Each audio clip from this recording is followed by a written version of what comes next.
간밤 뉴욕 증시 3대 지수 다시 한번 일제히 하락 마감을 했습니다. 전날 보여줬던 깜짝 폭등 랠리 때문에 피곤해서였을지 긍정적인 경제 지표에도 불구하고 3대 지수가 일제히 낙폭을 보였는데요.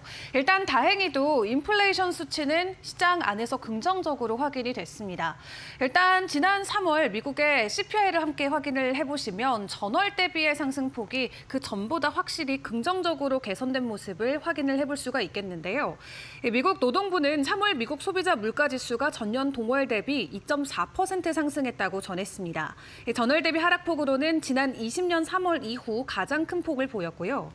변동성이 큰 에너지 식품을 제외한 근원 CPI 상승률 역시 예상 밖의 둔화세를 나타냈는데 근원 CPI는 전년 동월 대비 2.8% 상승해서 21년 3월 이후 4년 만에 가장 낮은 상승률을 기록했습니다. 또 미국 핵심 소비자 물가지수 인플레이션은 21년 3월 이후 처음으로 3% 아래까지 내려간 모습을 보였죠. 근원지수는 대표지수에서 단기 변동성이 큰 에너지나 식료품 가격을 제외한 지표로 물가의 기조적인 흐름을 상대적으로 더 잘 반영하는 지표로 여겨지고 있죠. 그동안 인플레이션 둔화의 발목을 잡았었던 주거비 같은 경우도 전월 대비 0.2%, 전년 대비는 4% 올라서 상승률이 둔화되는 게 확인이 됐습니다. 이로써 주거비 상승률 같은 경우도 21년 11월 이후 가장 낮은 수준까지 내려간 상황이고요. 일단 소비자 물가지수 확인을 해봤을 때 인플레이션 둔화세가 진전을 나타냈다는 점은 긍정적이긴 합니다만 이 트럼프 행정부의 관세 정책 영향이 본격적으로 반영되기 이전 지표이기 때문에 향후 관세 충격에 따른 물가 변동성에는 주의를 해보시는 게 좋을 것 같습니다. 일단 어제 함께 확인을 해봤었던 연준의 의사록 같은 경우에서도 일단 연준 의원들은 아직까지도 올해 높은 관세 영향으로 인해서 인플레이션이 상승할 가능성을 예측하고 있는 상황인데요. 3월의 데이터 나름 긍정적이었기 때문에 오늘의 지수의 낙폭 어느 정도는 방어를 해주는 모습이 나왔습니다만 관세 이후의 인플레이션 지표가 시장에는 큰 충격을 줄 수도 있겠습니다. 자, 그런 가운데 간밤 나왔었던 관세 이슈들 다시 한번 좀 점검을 최종적으로 해보도록 하겠습니다. 어제까지만 하더라도 모든 언론에서 중국을 향한 미국의 관세 125%다라고 보도를 했었죠. 근데 간밤 백악관 측의 내용을 다시 한번 확인을 해보니까 125%가 아니라 145%였습니다. 최근에 계속해서 관세부가 34%에 추가적으로 50%를 더하고 그 다음에 125%까지 상향 조정을 하면서 시장에서도 굉장히 혼란스러워했는데요. 다만 CNBC 보도에서 재차 확인된 내용을 확인을 해보시면 이 기존에 중국에 매겼었던 20%의 관세가 더해져서 최종적으로는 145%가 맞는 것으로 확인이 됐습니다. 또 간밤 나왔었던 트럼프 대통령의 문서, 행정명령을 함께 확인을 해보시면 이 중국을 제외하고 미국과 경제 또 안보 문제 해결을 위해서 접근해왔던 75곳 이상의 무역 파트너에 대해서는 90일간 상호관세 적용을 중단하고 10%의 통일된 관세율을 적용하겠다라는 게 재차 확인이 됐고요. 우선 중국 같은 경우는 이 종전에 밝힌 추가 관세를 더 높이는 조치를 취하진 않았습니다. 아직까지는 신중한 태도를 보여주고 있고 트럼프 대통령 같은 경우도 중국과 협상을 바란다라고 이야기하면서 재차 언급을 해주고 있습니다. 그런 가운데 케빗 해시 백악관 국가경제위원회 위원장은 현재 15개 국가에서 상호관세 인하를 위한 구체적인 제안을 해왔다고 밝혔는데요. 아직 국가 이름을 밝힐 수는 없지만 이 고위급 회의를 통해서 트럼프 대통령에게 본인들이 생각하는 협상 우선순위 목록을 제시할 예정이라고 덧붙였습니다.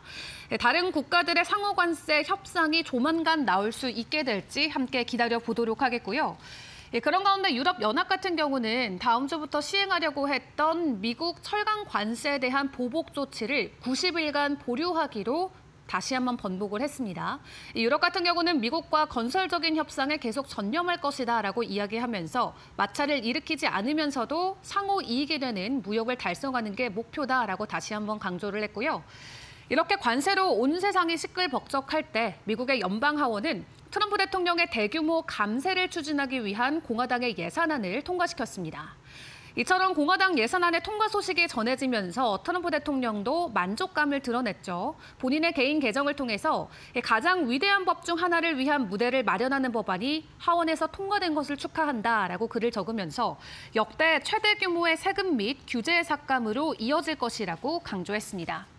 자, 이렇게 최근 들어선 계속해서 시장이 관세에 굉장히 민감하고 예민하게 반응하고 있었는데 이제 시장의 시선이 감세 쪽으로 좀 기울어지게 될지 함께 지켜보도록 하겠고요.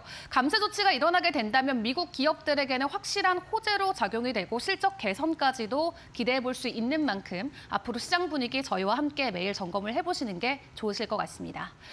자, 그런 가운데 월가에서는 여전히 관세와 관련해서 경제 둔화에 대한 우려감의 목소리를 계속해서 내고 있습니다. 일단 90일 동안 유예된 건 맞지만 그럼에도 불구하고 경기 침체에 대한 가능성을 배제할 수 없다라는 게 월가의 입장이고요. 이 경기 침체와 관련해서 우려감이 있는 상황에서 CPI의 지표가 긍정적으로 나와주긴 했습니다만 이 도이체방크 리서치팀은 보고서를 통해서 관세가 90일간 유예되면서 시장이 일부 안도하긴 했지만 정책에 대한 불확실성에서 완전히 벗어났다고 보긴 어렵다고 전했습니다.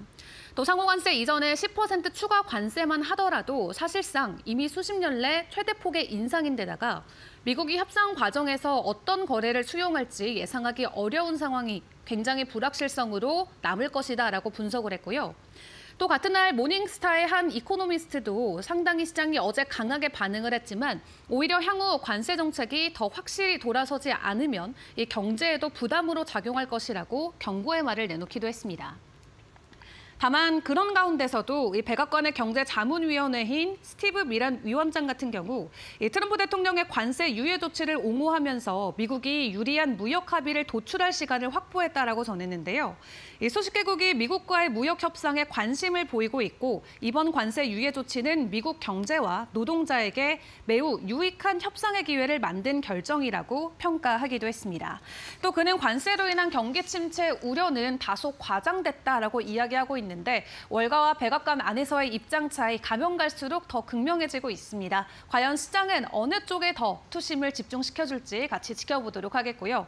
그런 가운데 간밤 테슬라가 다시 한번 주가 하락이 나왔습니다. 어제 깜짝 반등을 보이면서 반가우신 분들 많이 계셨을 것 같은데요. 일단 함께 공개됐던 데이터는 굉장히 긍정적이었습니다. 중국 안에서의 판매량이 급증하는 모습이 나왔지만 그러면서도 간밤 월가에서는 추가적으로 목표 주가를 하향시켰습니다. 일단 지난 3월 테슬라는 중국에서 78,828대 차량을 판매를 했습니다. 그중에서도 74,000대 정도가 중국 안에서 판매된 것으로 집계가 됐는데요. 이는 전년 동기 대비는 18%의 증가였고요. 전월 대비로는 무려 180% 가까이 급증한 수치였습니다. 이 모델 Y 전환기에도 불구하고 이뤄진 성과였기 때문에 시장이 굉장히 주목을 했고요. 신형 모델 Y 같은 경우는 3월 한 달 동안 5만 대 가까이 판매가 됐는데 전월 대비는 무려 510%의 폭발적인 증가를 기록을 했습니다. 한마디로 현지 소비자들의 수요가 매우 강력한 것을 보여줬고요. 이로써 테슬라는 중국 안에서 신에너지차 시장 점유율이 7.4%, 그리고 배터리 전기차 시장 점유율은 11.4%를 차지하게 됐습니다. 테슬라가 이렇게 시장 지배력을 다시 한번 입증해줬는데 그럼에도 불구하고 월가 투자은행 세 곳은 테슬라에 대한 목표 주가를 동시에 하향 조정을 했는데요. 이들 중 두 곳은 무려 현재 주가보다도 더 낮은 수준의 가격을 제시하기도 했습니다.